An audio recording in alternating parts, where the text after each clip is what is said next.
Okay, so what is an integration? An integration occurs when separate things are brought together. So with Zapier, the term applies when applications that have nothing to do with each other are made to communicate using something called APIs. So what's an API? API, which stands for Application Programming Interface, is a set of clearly defined methods of communication amongst various components. API documentation describes what services an API offers and how to use those services, aiming to cover everything a client would need to know for practical purposes. Okay, so you're probably sitting there confused as hell, or maybe even more confused than when the video started. Don't stress. To simplify, basically an API allows one application, like say Gmail, to use the features of another app to solve its problems. So Instagram.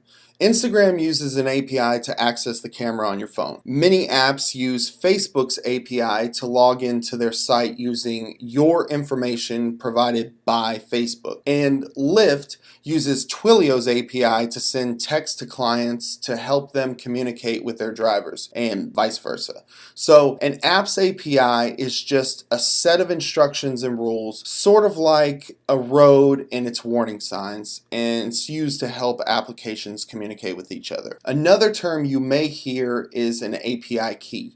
An API key, simply put, identifies the user-app combo. So if you were using Trello, it would identify you using Trello. Essentially, it's a unique identifier to know which data it can and should access. If this still doesn't make sense, it's completely okay. This is just a quick idea of how companies and apps like Zapier work. Actually, Zapier itself is an app that contains a database of APIs from the world's most popular apps, and it gives the users the ability to make all these applications talk together. Okay, so let's take a look at the integrations menu inside of Zapier. At the top, you can see all the apps at your disposal. If you scroll down just a little bit, you can see popular zaps on Zapier that you can, get a little bit of inspiration from. If you scroll down further, Zapier has some blog posts, to get your imagination going in case you do run out of inspiration or, simply don't know where to start. If you scroll back up to the top and you click on, a couple apps that you want to use, it'll show right here the ones that you've chosen. It will give you some perfect matches for your selected apps for each one in specific. So this one shows Facebook and Google Drive, the two that you've selected, maybe a suggestion for you to use them together. So you make a Facebook page photo post from new files in a folder on Google Drive. So if you dropped a picture in Google Drive, you could set it up so it posts on Facebook. Then it shows popular zaps for Google Drive and popular zaps for Facebook pages. And that way you can kind of get a feel or an idea or some suggestions on what you should use. Below that, you can see app details for current selections. Right here, it's got the app right here, and then you can see that it has triggers, actions, and searches listed to the right. Then to the far right, you can see this X.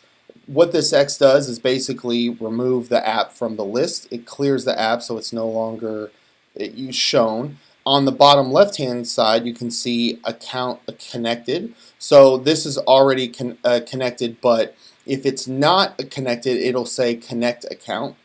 And what you would do is click it and then log in using your login info to Google Drive so that you could use it with Zapier.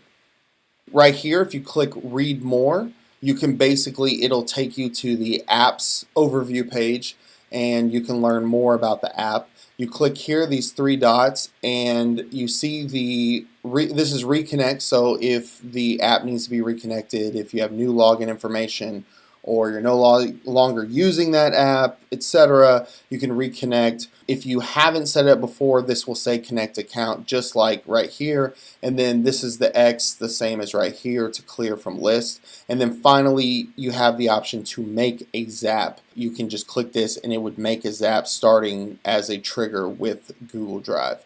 So that's basically a rundown of what that looks like. And if you finally scroll down a little bit further, you can see blog posts associated with those specific applications. So again, these are some creative ideas to kind of get your juices flowing and think of some things that you can use with these applications. So I think that about sums it up. If you have any questions, please leave them in the comments section. If you want to learn more about automation, please subscribe, and we will talk to you soon.